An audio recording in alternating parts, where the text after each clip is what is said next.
Well, good evening, ladies and gentlemen. I'm going to talk about the night skies. I'm going to take you on a virtual tour of the night sky at this time of year. First, let me introduce myself. I am Ranger Richard, and I have worked at the park for a long time. I was hired as a seasonal park ranger way back in 1988 and have been here ever since. And a long-term interest of mine has been observational astronomy, and I got excited about the stars. I'm old enough to remember the moon landing very well, and like a lot of people, I got into astronomy that way. Got my first telescope when I was 9 years old, and it's been a big interest of mine ever since. For my career, though, I went into history rather than astronomy, but still, looking at the stars has been a big hobby of mine, really, for 50 years now.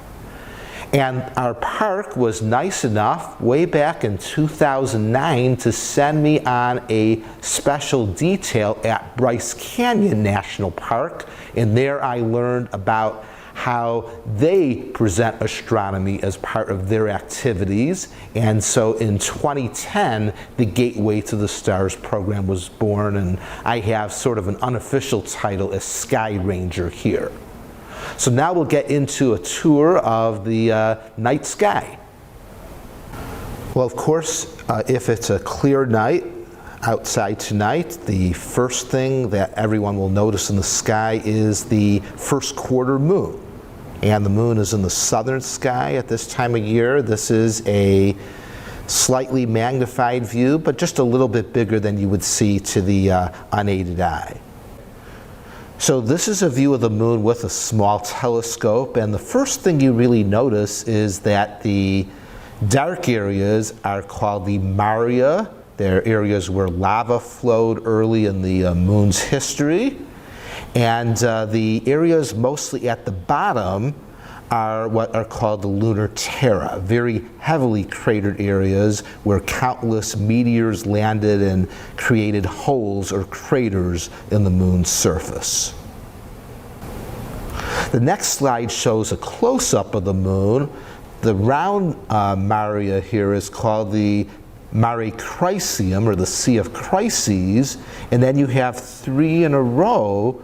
And the middle one is the famous Sea of Tranquility, the Mare Tranquillitatis, where the Apollo 11 astronauts landed 51 years ago. And right about here would be the site of the first man landing on the moon on July 20th, 1969, right at the edge of the Sea of Tranquility. Here's a close-up of the very heavily cratered Terra at the southern part of the moon, and you can really see down here the smallest crater you could see in this magnified view is probably about 2 or 3 miles wide. Some of the larger craters can be as much as 50 to 100 miles wide, and you get a good view with a decent telescope. You can see this level of detail on the moon.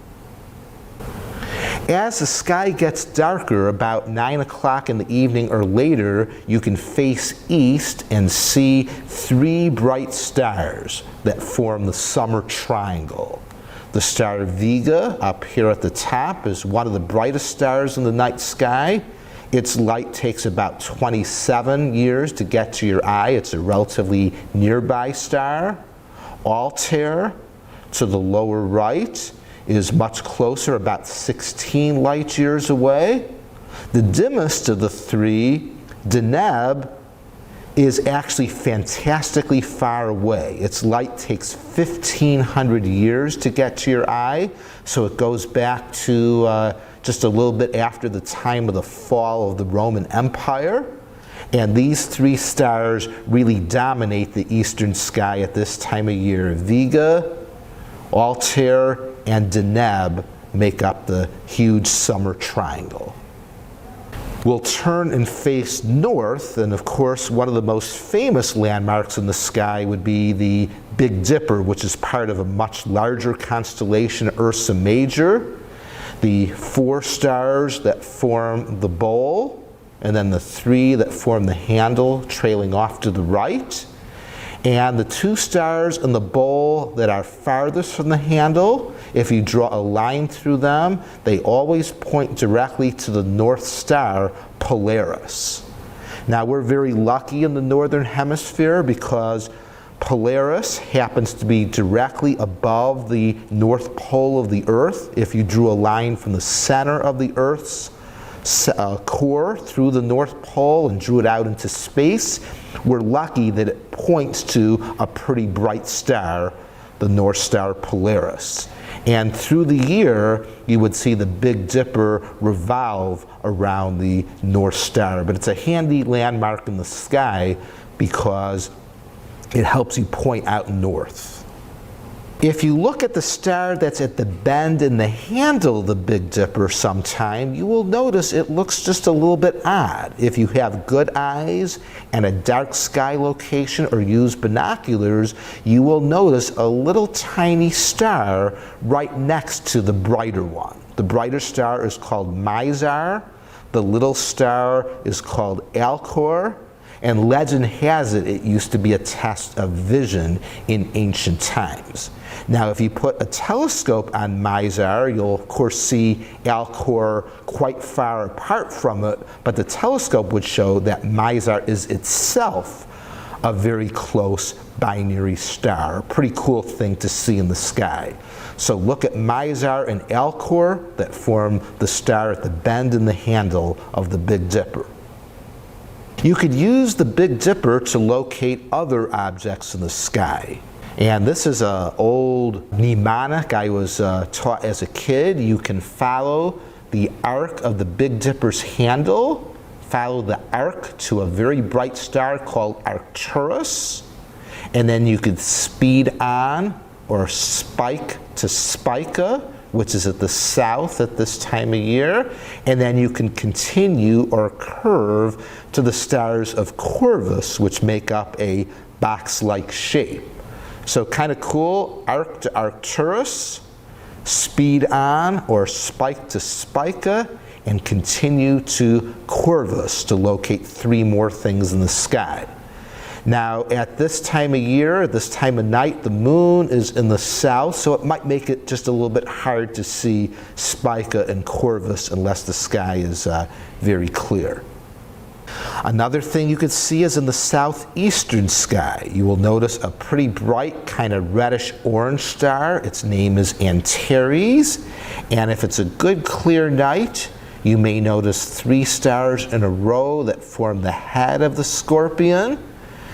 With all the city lights around St. Louis, it may be hard to make out the shape of the Scorpion. If you get out a little bit ways towards the country, you will notice it sort of looks like a curved fish hook of stars, sort of. It does have, Scorpius, a little bit of the shape of an actual scorpion in the sky. If you stayed up late tonight, till around 10:30 this evening, you will see two bright stars. They look like stars rising in the southeastern sky. You might need to find a spot without too many houses or trees in the way. They are not stars at all, though. They're actually planets. Jupiter, very bright on the right, and then Saturn to the left. And so those are the first two planets we can see in the sky this evening.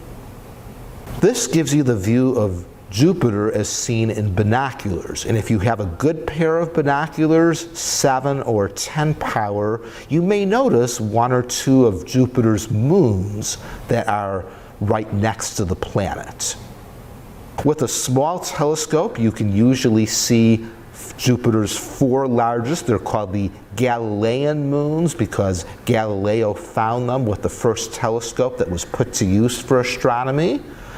They orbit around Jupiter, but they're all in the plane of Jupiter's equator. So they kind of shift back and forth so that they can be on one side of Jupiter or the other. Occasionally, one or two of the moons can appear in front of Jupiter or behind it, so you don't see all four.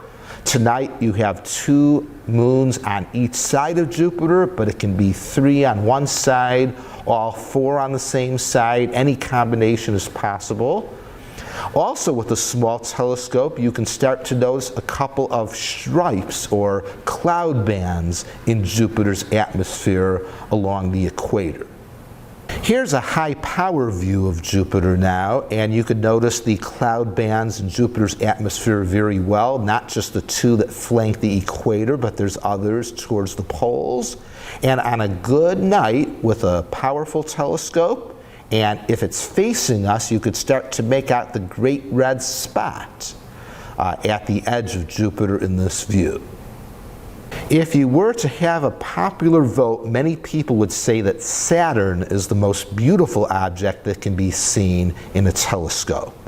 And a view like this is quite possible with a decent scope. You can see the rings around Saturn. If you look very closely, you may notice a line which divides the rings. It's called the Cassini division, and you can notice 2 or 3 distinct rings on Saturn with a decent telescope that can magnify 100 times or more. Again, very, very beautiful. But even to the unaided eye, you can see Saturn and Jupiter at about 10:30 at night. In fact, Jupiter and Saturn are currently close together in the sky. They will be all year. And in December, they will be the closest that they've been for many years. If you were to stay up very late tonight, about 1:30 in the morning, you could start to pick up Mars as a bright orangish star in the southeastern sky. Jupiter and Saturn are in the south then, and if you drew a line through them way to the southeast, you will see Mars as well. So a third planet is visible. Jupiter is the brightest of the 3, Saturn the dimmest, with Mars just a little bit brighter than Saturn currently, and noticeable by its orange color. Mars is sort of a difficult object to see very well in the telescope, but currently, if you had a 100 power or more telescope looking at Mars, you will notice what are called albedo features, darker patches on the planet. This view doesn't show it, but you also currently could see the south polar ice cap at the upper edge of the planet, but not visible in this computer-generated view. The next thing, if you would like to see 4 planets at the same time, it's quite possible, but you either have to stay up really late or more likely get up early, about 4:30 in the morning.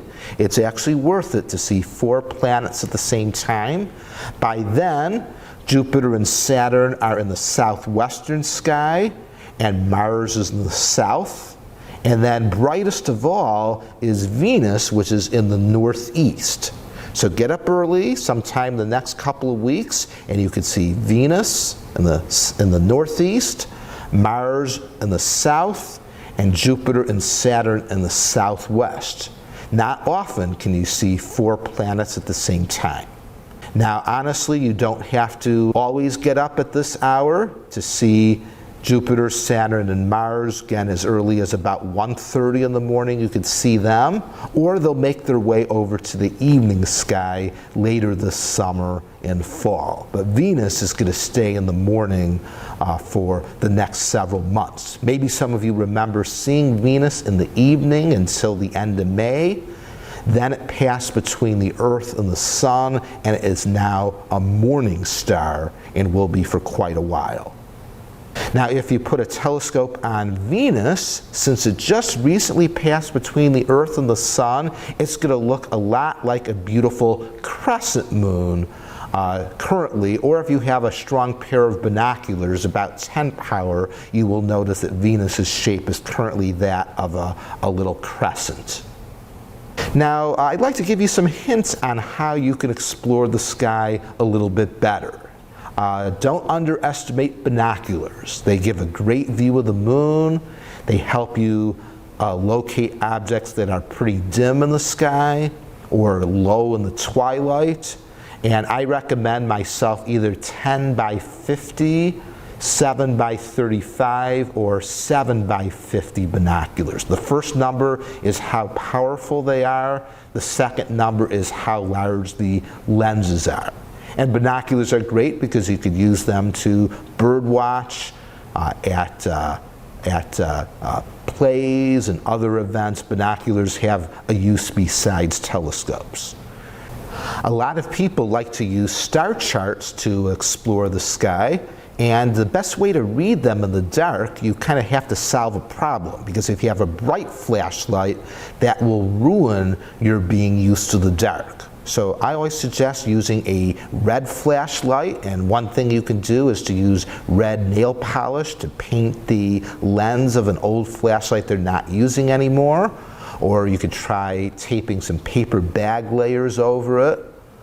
Or it is possible to buy a lot of cheap red flashlights online. They're not too expensive. Whenever you use the star chart, it's important to turn the chart so that the direction you're facing, the name of the direction, is at the bottom.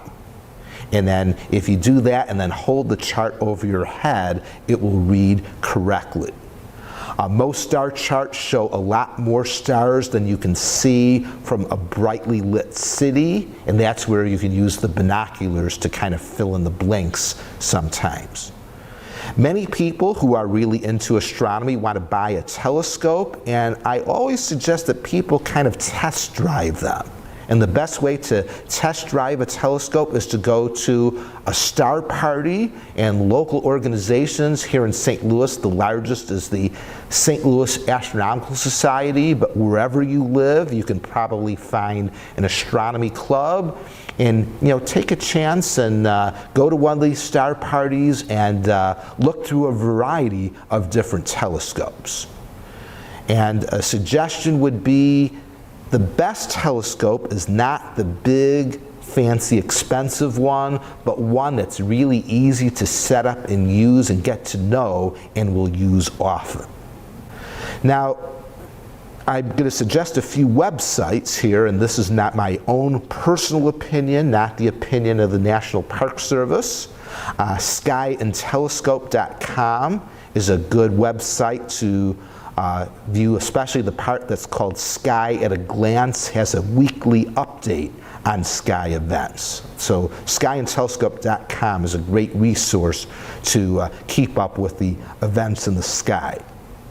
Another good one is spaceweather.com, and they have updates on solar activity, and there's a great gallery which shows pictures taken by amateur astronomers. Some are really good. Some are what you and I could probably take, not at such a high level. Heavens Above, with a dash in the middle, heavens-above.com, is a great resource to locate the International Space Station in the sky or other satellites. So that's one of my favorite sites as well. And if you're into apps, Star Walk is a great one, or Stellarium. And Stellarium is the program that I use to generate most of the slides that we saw in tonight's program. Another great resource that I would be remiss if I didn't mention would be slasonline.org, the website of the St. Louis Astronomical Society. They're the largest local club. They offer monthly meetings. In-person meetings are held at Washington University on the third Friday of the month. Currently, they're presenting online meetings using the Zoom format, and they also host frequent star parties around the area. They have a library telescope program where you actually can borrow a telescope from many of the local St. Louis libraries, and that's a great way to get your feet wet in the field. So the St. Louis Astronomical Society is a great resource. Even if you don't live in St. Louis, it's really good to locate your nearest astronomy club. Well, that concludes my tour of the night sky. I'd like to encourage you all to attend next month's event. Next Gateway to the Stars program will be on Saturday, July 25th. It's our annual Kids Explorer Night, and children between 5 and 12 years old can earn a Junior Ranger Night Explorer patch. At this time, we're not sure if it'll be possible to do this event in person or online. So keep up with the Gateway Arch NPS Facebook page to keep track of all of our programs at the park, not just Gateway to the Stars. Coming up next, we're going to have live video from a telescope that's being operated by a member of the St. Louis Astronomical Society, if the sky is clear tonight. If it's not clear enough, we'll have some live video instead. So to see this part of the program, go to www.facebook.com/STLastro in order to continue with the live or recorded video. Well, thank you for attending tonight's program. I hope you all have a pleasant evening.